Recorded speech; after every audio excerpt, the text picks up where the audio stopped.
Hi SB lovers, welcome back again with me Mr. Yusuf from SBI Course.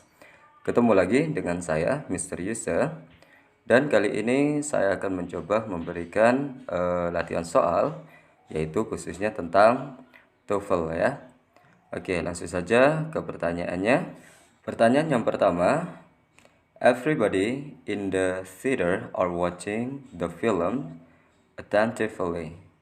Nah, maksud dari pertanyaan ini adalah menemukan kata-kata yang salah ya, atau grammatical error di situ. Oke, dari everybody in the theater are watching the film attentively.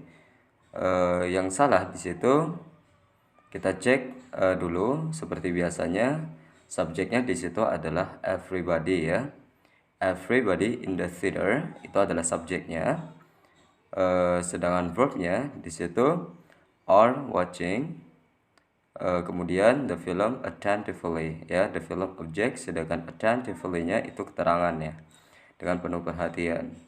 Oke, jadi kalimat tersebut itu ada yang salah, yaitu pada bagian kata kerja ya, karena di situ subjeknya everybody. Nah, everybody, semua orang, itu to be-nya itu harus tunggal. Ya, jadi everybody itu to be-nya harus tunggal. Jadi yang salah di situ adalah are ya, harusnya di situ is. Walaupun di situ subjeknya jamak ya, semua orang. Namun di situ dalam bahasa Inggris, jika subjeknya itu everybody, maka harus diikuti oleh to be tunggal. Itu sudah ketentuan. Jadi harus diingat ya, everybody itu to be-nya tunggal. Ya. Jadi yang salah adalah are, harusnya is di situ. Oke, berikutnya di pertanyaan yang kedua, every student have to do the TOEFL test now. Ya, semua atau setiap siswa, every student have to, harus, do, melakukan atau mengerjakan the TOEFL test, tes TOEFL sekarang. Oke. Sebenarnya soal ini sama dengan pertanyaan sebelumnya ya, yaitu kita amati dulu subjeknya. Every student, setiap siswa. Ingat di situ every. Kalau ada every itu tunggal. Jadi subjek jadi to be atau auxiliary-nya atau kata kerja bantunya itu pun juga harus tunggal ya. Every student. Ingat kalau ada kata every itu pasti diikuti oleh auxiliary tunggal atau kata kerja tunggal. Jadi sudah jelas di situ yang salah itu bagian auxiliary have to ya. Harusnya di situ kalau tunggal itu menggunakan has to. Jadi seperti itu, bukan have to. Have to itu jika subjeknya jamak. Namun every student itu tunggal ya. Jadi yang salah adalah have, harusnya has to. Kemudian pertanyaan yang ketiga, someone in class were our aunt. Ya, jadi seseorang di dalam kelas itu adalah bibi kita ya.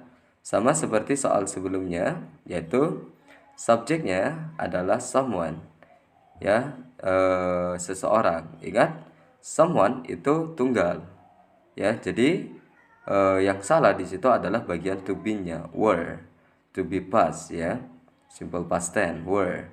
Were itu merupakan to be dari jamak ya, sedangkan tunggal sedangkan to be tunggal itu adalah was harusnya ya. Ya, jadi yang salah di situ adalah were, harusnya was. Jadi seperti itu. Someone in class was our aunt.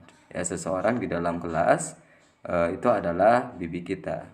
Berikut saya berikan kata-kata dalam bahasa Inggris, di mana kalau misalnya kata-kata ini ada pada bagian subjek, maka semuanya itu tunggal ya. Jadi to be-nya tunggal, kata kerjanya juga harus tunggal. Ya, kata-katanya seperti anybody, anyone, anything, everybody, everyone, everything, somebody, someone, something, nobody, no one, nothing, each, atau every. Jadi kalau misalnya pada bagian subjek itu terdapat kata-kata tersebut, ingat harus diikuti oleh benda tunggal ya, dan juga kata kerja tunggal. Contohnya seperti penggunaan each ya, each. Yang pada bagian terakhir each yang artinya masing-masing. Jadi setelah itu diikuti oleh kata benda tunggal, tidak boleh kata benda jamak. Contohnya each children, itu salah, bukan each children tapi each child, atau every children, itu salah, harusnya every child. Jadi seperti itu. Kemudian diikuti oleh to be atau kata kerja tunggal. Oke, itulah penjelasan dari saya tentang salah satu soal TOEFL, dan mudah-mudahan video ini bermanfaat bagi kalian. Dan jangan lupa bagi kalian yang suka video ini, tekan tombol subscribe, like, dan share ya.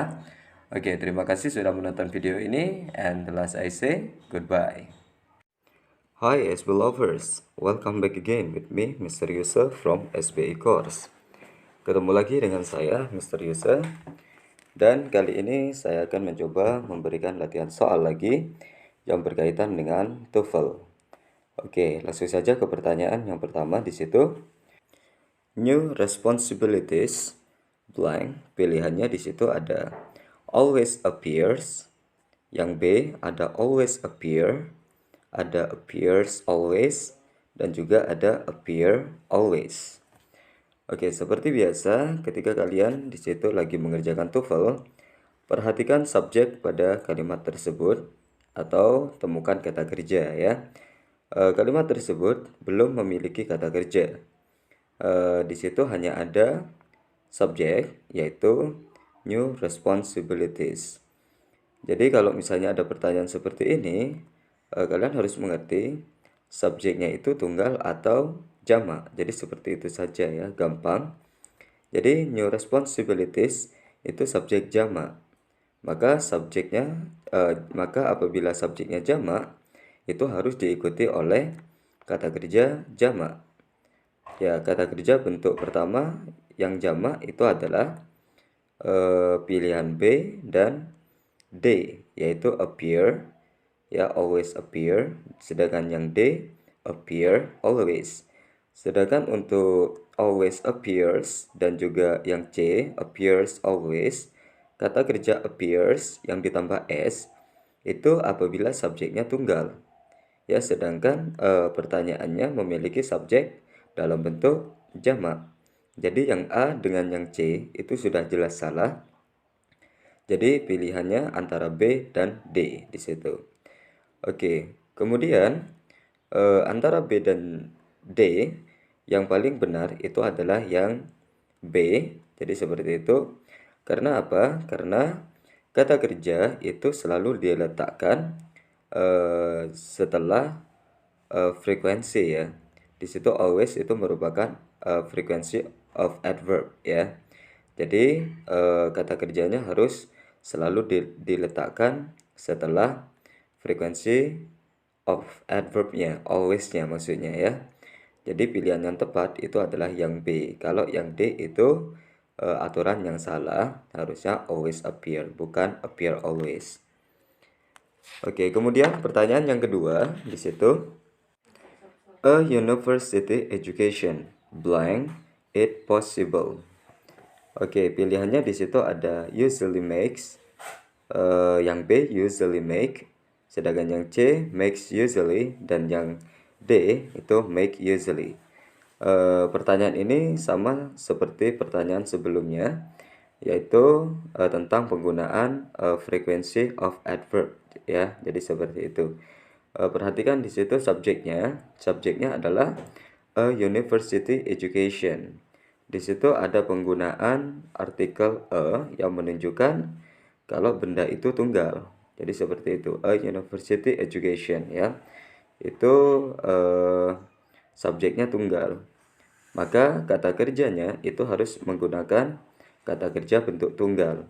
Sedangkan yang B dan yang D itu merupakan bentuk kata kerja jamak. Jadi untuk yang B dan D itu jelas salah.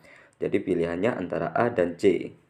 Ya, di situ makes yang ditambah S. Ya, kalau subjeknya tunggal, maka kata kerjanya harus tunggal. Ya, verb 1 ditambah S ataupun IS.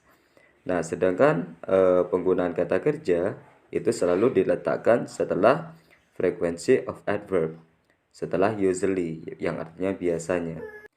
Jadi jawabannya adalah yang A ya, usually makes. Itulah penjelasan dari saya tentang latihan soal TOEFL. Mudah-mudahan video ini bermanfaat bagi kalian dan terima kasih sudah menonton video ini, dan jangan lupa bagi kalian yang suka video ini, tekan tombol subscribe, like, dan share. I think it's enough here, and the last I say goodbye. Hi SB lovers, welcome back again with me Mr. Yusuf from SBI Course. Ketemu lagi dengan saya Mr. Yusuf, dan kali ini saya akan mencoba memberikan latihan soal, sekaligus saya akan menjelaskan di situ tentang TOEFL. Oke, langsung saja pada pertanyaannya di situ. Blank, Jason attended my party. Pilihannya di situ ada yesterday, although, happily, my cousin. Ya, di situ seperti biasa kita amati di situ subjeknya apakah sudah ada atau belum. Di situ predikatnya juga ataupun verbnya itu sudah ada atau belum. Oke, kalau kita amati kalimat tersebut masih belum memiliki subjek ya, jadi seperti itu. Jadi kita harus menemukan subjek dari kalimat itu sendiri. Karena apa?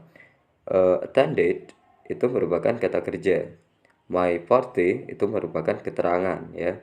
Jason itu bukan berfungsi sebagai subjek. Itu merupakan keterangan tambahan bagi subjek. Jadi seperti itu. Jadi Jason, ingat ya, bukan sebagai subjek, tapi sebagai keterangan tambahan bagi subjek. Ya, kenapa? Karena di situ diapit oleh 2 koma.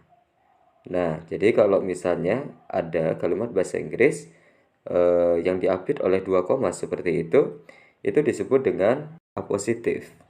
Ya, jadi ciri-ciri kalimat apositif itu ya diapit oleh 2 koma, namun bukan sebagai subjek. Jadi kalimat tersebut itu harus dilengkapi dengan subjek ya. Kalau yang A itu yesterday itu bukan subjek, namun adverb of time yaitu keterangan waktu kemarin. Sedangkan yang B di situ although itu meskipun itu juga bukan berfungsi sebagai subjek, namun berfungsi sebagai conjunction, kata penghubung. Kemudian yang C di situ happily dengan bahagia itu pun juga keterangan ya, happily dengan bahagia, jadi seperti itu.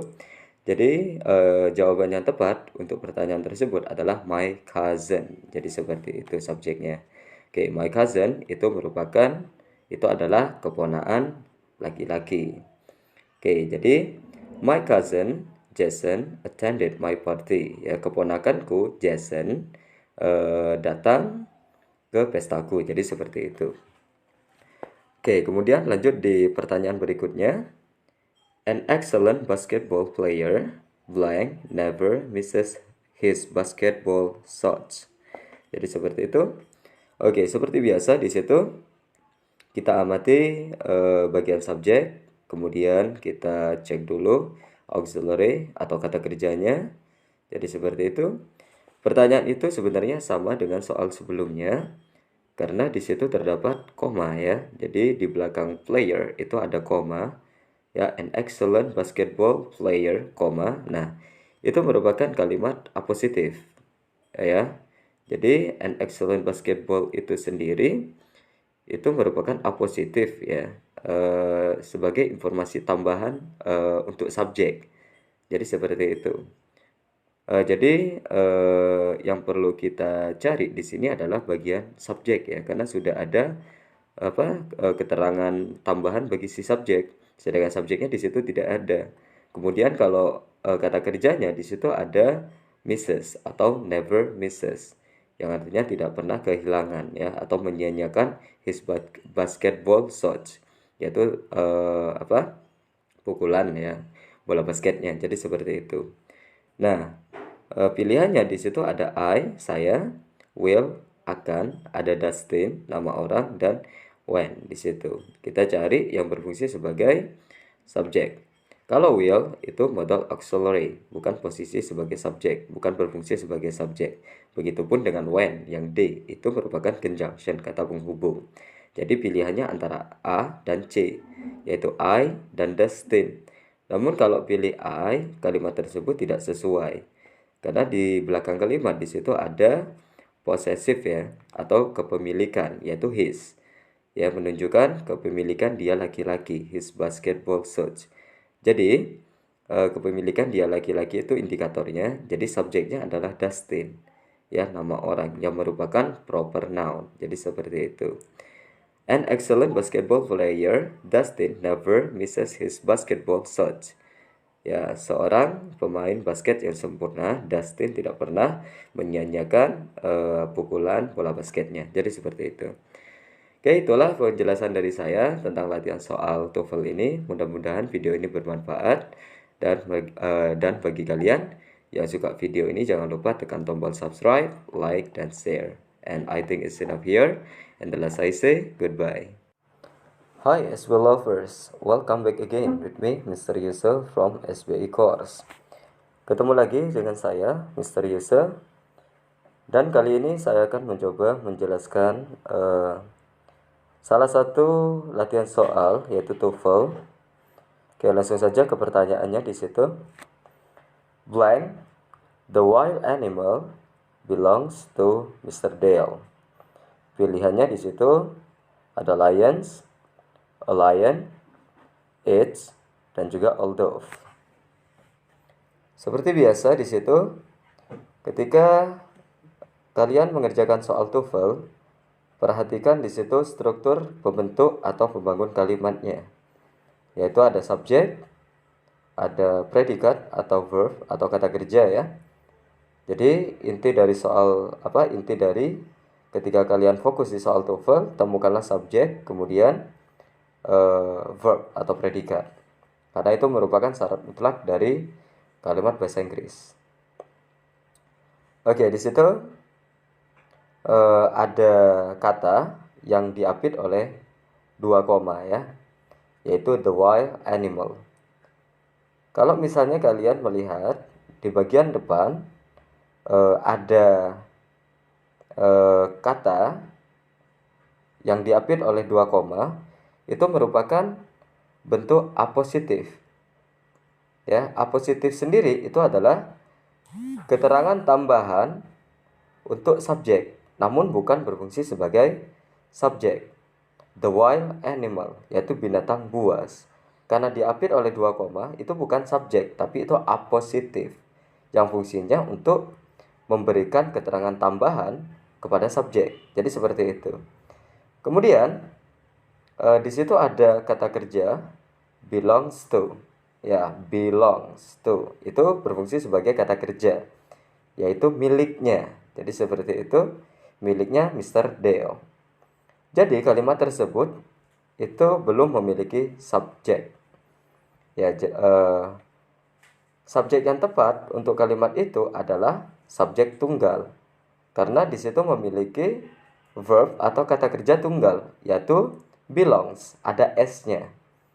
Ya, kalau misalnya jamak itu harus belong to tanpa s. Namun kalau belongs di situ ada s, itu menunjukkan kata kerja tersebut itu tunggal. Jadi jawaban atau subjek yang tepat harus memilih yang tunggal. Dari pilihannya yang merupakan subjek tunggal adalah a lion, yaitu seekor singa. Kalau lions itu jamak, sedangkan its itu kepemilikan. Sedangkan yang dibutuhkan adalah subjek, bukan kepemilikan. Begitupun dengan all dove, itu merupakan kata penghubung. Jadi seperti itu. Kemudian di soal berikutnya, yaitu kalimatnya blank have black and white stripes. Ya, di situ kita amati terlebih dahulu kalimatnya. Di situ tidak memiliki subjek. Karena apa? Di situ ada have. Have itu adalah auxiliary atau kata kerja bantu.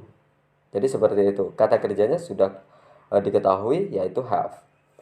Have sendiri di situ kata kerja jamak. Ya, jadi have itu adalah auxiliary atau kata kerja jamak. Sedangkan tunggal itu adalah has. Jadi seperti itu. Karena di situ kata kerjanya jamak, maka subjeknya harus jamak.